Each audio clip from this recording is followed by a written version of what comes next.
Okay, hello everyone, this is Puya. I'm just gonna talk about transfer function and closed loop control using feedback. Most of what we're gonna see today, it's gonna be a review of what you guys saw before the spring break, but there are also some new concepts. So let's just start with a very brief review of Laplace transform.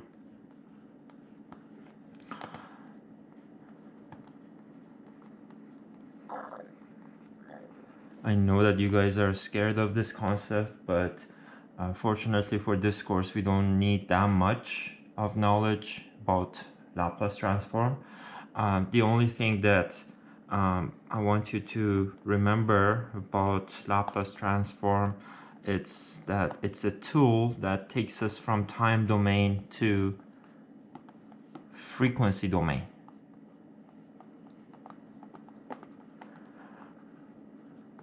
So many of the problems that are time domain, we can solve them much easier using frequency domain. And many of the concepts, for example,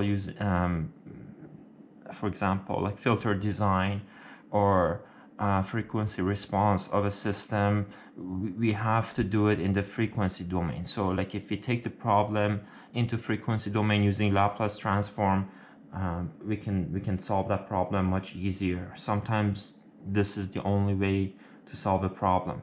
So the definition of Laplace transform is that if you have a time domain function like f of t, Laplace transform is defined as, and usually the notation is capital letter of that function, and we have the variable, it's going to be s, and this is the definition of Laplace transform.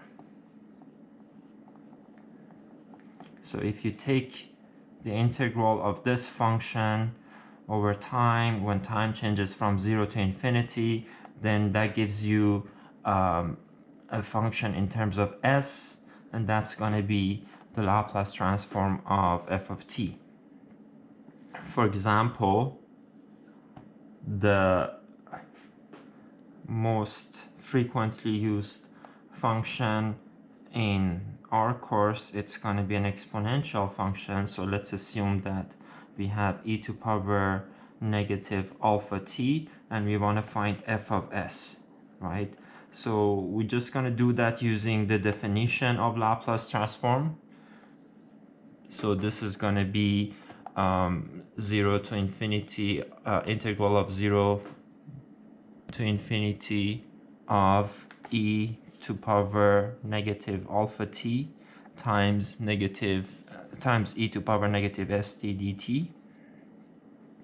You can just combine these two. This is going to be e to power negative alpha plus st, and if you take integral of that, then of course this coefficient of t in the exponential, it's going to come out, it's going to have minus 1 over r alpha plus s e to power negative alpha plus st when t goes from 0 to infinity. If you put infinity here, that would be 0, so it would be 0 minus, and if you put 0 here, that's going to be 1, and 0 minus it's going to be plus, it's going to be 1 over s plus alpha. So Laplace transform of e to power negative alpha t, it's going to be 1 over s plus alpha, right? So this is an example for Laplace transform. If you want to find Laplace transform of another function, let's do just one more example.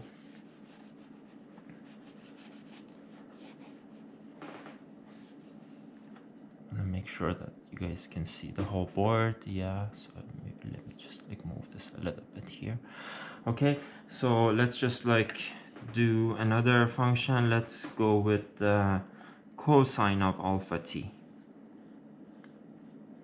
Okay, and we want to find Laplace transform of that. So let's do this. It's gonna be cosine of alpha t e to power negative st dt. Now this by itself might be a little bit challenging to solve. It's very possible to do it just like assuming that this is the derivative of another function. This is so u dv, and just separate them. Another way of solving this problem is using a theory in mathematics which is called Euler's theory or Euler's theorem. So Euler's theory basically says that e to power jx, where j is the imaginary number, is equal to cosine of x plus j sine of x. And I can also write e to power negative jx is equal to cosine of negative x is the same as cosine of x. Sine of negative x is minus sine of x. Right. So this is called Euler's theory. Euler's theorem, basically.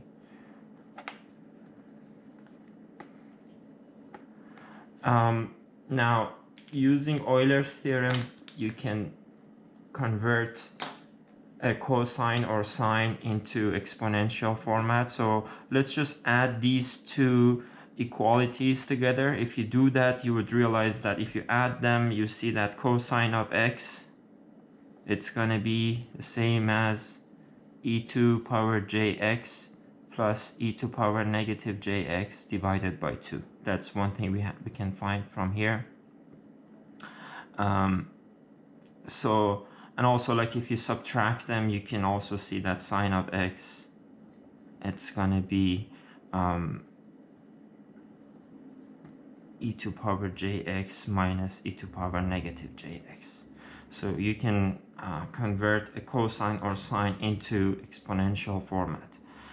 These are like imaginary exponential format. So that's what we're gonna use to solve this integral. So let's just like replace cosine with its equivalent here. So I'm just gonna write this as integral of 0 to infinity e to power j alpha t plus e to power negative j alpha t divided by 2 times e to power negative st dt. Okay. Now again, if I simplify this, let's just like take the 1 over 2 out, and then we get 0 to infinity of e to power, let's just multiply this together. So this is going to be negative t times s minus j alpha dt plus integral of 0 to infinity e to power negative t, which is this one, times s plus j alpha dt.